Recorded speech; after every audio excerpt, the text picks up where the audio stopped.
folks, I'm Ashraf Hingora. I'm a language and soft skill trainer, life business and parenting coach. English breakfast with Ashraf में आज हम active passive voice का last 4th part finish करेंगे।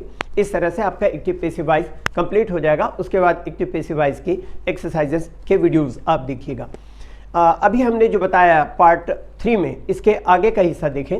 Formation है subject plus verb plus object plus infinitive, मतलब subject verb object के बाद में 2 प्लस वर्ब आता है, तो इसका पेसिव बनाने के लिए सब्जेक्ट वर्ब और ऑब्जेक्ट का पेसिव बनाया जाता है और इन्फिनेटिव को एज इट इज लिखा जाता है। एग्जांपल से आपको समझ में आएगा। I asked Chandan to cook food, मैंने चंदन से कहा कि भोजन बनाओ। अब इसका पेसिव होगा Chandan was asked to cook food, Chandan से भोजन बनाने के लिए कहा गया। तो यहाँ पर सब्जेक्ट वर्ब ऑब्जेक्ट का पेसिव बनाया गया है और इन्फिनेटिव को एज इट इज रखा गया है। एक और एग्जांपल देखें।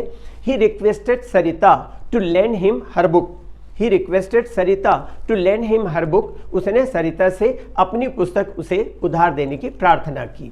पेसिव होगा Sarita was requested to lend him her book, तो to lend him her book में कोई चेंज नहीं हुआ है। वर्ब जैसे वांट है, विश है, लाइक है, लव है, etcetera, plus object plus infinitive का passive to be plus past participle द्वारा बनाया जाता है। जैसे एक्टिव का एग्जांपल देखें। He wants someone to take photographs, वह चाहता है कि कोई उसकी तस्वीर ले, तो इसका पेसिव होगा he wants photographs to be taken, वह चाहता है कि तस्वीरें ली जाएं। कुछ वर्ब्स होते हैं, वर्ब ऑफ कमांड है, रिक्वेस्ट है, एडवाइस है, इनविटेशन है, plus indirect object plus infinitive का पेसिव टेंस के पेसिव के नियम के अनुसार बनता है। आप एग्जांपल से समझेंगे, आसानी से समझ में आएगा। एक्टिव का एग्जांपल देखिए। ही इन्वाइटेड मी टू गो, उसने मुझे जाने के लिए आमंत्रित किया। I was invited to go, लेकिन advise, beg, order, recommend plus indirect object plus infinitive का पेसिव या तो टेंस के पेसिव के नियम के अनुसार बनाया जा सकता है, या that plus object plus should be plus past participle द्वारा बनाया जाता है या बनाया जा सकता है। इसे एग्जांपल से समझें। एक्टिव का एग्जांपल देखिए। He advise me to reduce the rate of furniture, उसने मुझे फर्नीचर का दाम कम करने के लिए सलाह दिया। पेसिव होगा I was advised to reduce the rates of furniture, मुझे फर्नीचर का दाम कम करने के लिए सलाह दी गई। उसी तरह इसी को दूसरे रूप में भी कह सकते हैं। He advised that the rates of furniture should be reduced, मतलब उसने आग्रह किया कि फर्नीचर का दाम कम किया जाना चाहिए। Agree, be anxious, arrange, determine, be determined, decide, demand plus infinitive plus object का पेसिव भी that plus object plus should be plus past participle द्वारा बनाया जाता है। एग्जांपल से ज्यादा क्लियर समझ में आएगा। He decided to sell the land, उसने जमीन को बेचने का फैसला किया। इसका पेसिव होगा ही decided that land should be sold, उसने फैसला किया कि जमीन को बेच दिया जाना चाहिए। Advise, insist, propose, recommend, suggest plus gerund, gerund मतलब होता है वर्ब प्लस आईएनजी जो कि वर्बल नाउन होता है, प्लस ऑब्जेक्ट का पेसिव भी that plus object plus should plus past participle द्वारा बनाया जाता है। एग्जांपल से देखें। The teacher recommended using this book to learn English, Hindi का इसका अर्थ देखिएगा। शिक्षक ने अंग्रेजी सीखने के लिए इस किताब को इस्तेमाल करने की सलाह दी, तो इसका पेसिव होगा the teacher recommended that this book should be used to learn English, शिक्षक ने सलाह दी कि अंग्रेजी सीखने के लिए यह किताब इस्तेमाल किया जाना चाहिए। कुछ अन्य जीरेंट फॉर्मेशन का पेसिव बनाने के लिए बीइंग प्लस पास्ट पार्टिसिपल का इस्तेमाल किया जाता है। जैसे एक्टिव का एक एग्जांपल देखिएगा।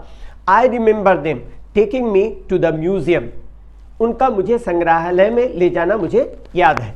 पेसिव होगा I remember being taken to the museum, संग्रहालय ले जाया जाना मुझे याद है। कुछ वाक्यों में प्रिंसिपल क्लॉज में ट्रांजिटिव वर्ब जैसे एक्नॉलेज है, assume, believe, claim, consider, estimate, feel, find, know, presume, report, say, think, understand के बाद में दैट आता है और उसके बाद में नाउन क्लॉज जो कि ऑब्जेक्ट का काम करता है। एग्जांपल से थोड़ा सा क्लियर लगेगा, सुनने में भारी भरकम लगता है, एग्जांपल से आसान हो जाएगा। देखिएगा active. We know that some people become angry quickly, हम जानते हैं कि कुछ लोग जल्दी गुस्सा हो जाते हैं।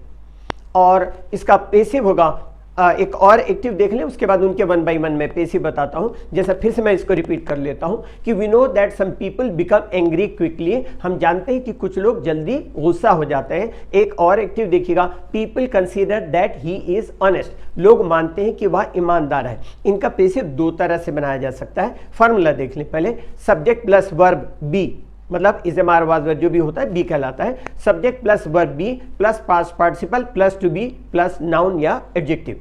दूसरा एक फार्मूला होगा जिससे बनेगा subject plus verb be plus past participle plus infinitive. Passive दिखेगा, फर्स्ट पहले वाला सेंटेंस का passive, some people are known to become angry quickly, कुछ लोग जाने जाते हैं कि वे जल्दी गुस्सा हो जाते हैं। और इसको दूसरी तरह से बनाया जाए तो इस तरह से भी बनाया जा सकता है कि it is known that some people become angry quickly, या मालूम है या यह ज्ञात है कि कुछ लोग जल्दी गुस्सा हो जाते हैं।